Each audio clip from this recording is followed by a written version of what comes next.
Now for the function f of x is x square plus lambda by x. Depending on the different values of lambda, we are given 4 statements and we need to identify the false statement. Let's observe the function f of x. The function f of x is x square plus lambda by x, right?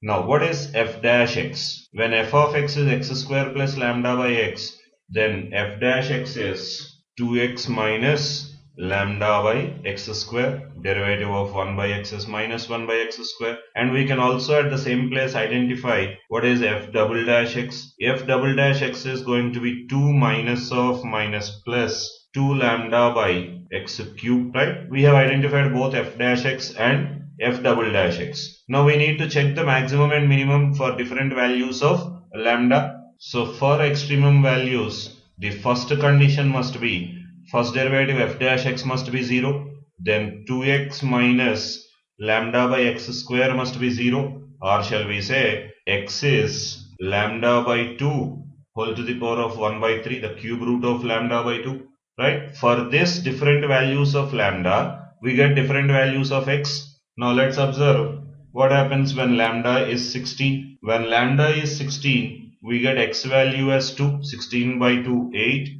8 power 1 by 3, that is cube root of 8 is 2. So for lambda equal to 16, the value of x become 2 and the first derivative becomes 0. So there is a possibility of having local extremum, maybe maximum or minimum. Now that will be deciding from the second derivative value. What is f double dash 2? 2 plus 2 into 16 by x cube, that is 8. That value is 6, which is positive. Now we got f double dash value as at 2 as positive number. So what do we conclude? Yes, f of x has a minimum value at x equal to 2 when the value of lambda happens to be 16. Now this is exactly the statement present at option A. So what do we conclude? The statement A given is true statement.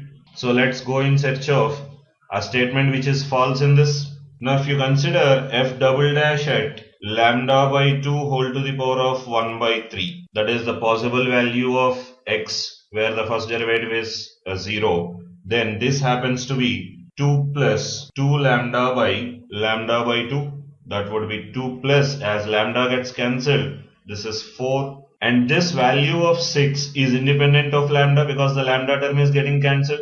So shall we write this is true for all lambda values? Now what do we mean by for any lambda value f double dash is positive? Yes, that concludes that f of x has no maximum for any x belongs to R, because this value is independent of lambda. So how much is our lambda value is, the second derivative is always coming to be positive only. Then therefore the function will not have any maximum, right? That's what is again the exact statement presented C.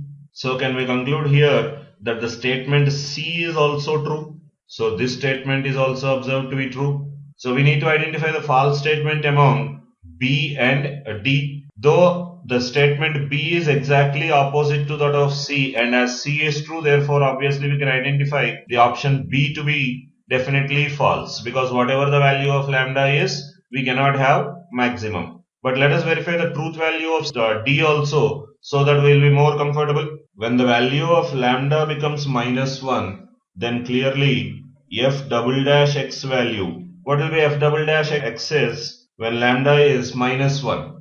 F double dash value at 1 will become 2 times minus 1 by 1 cube. So this is 2 minus 2.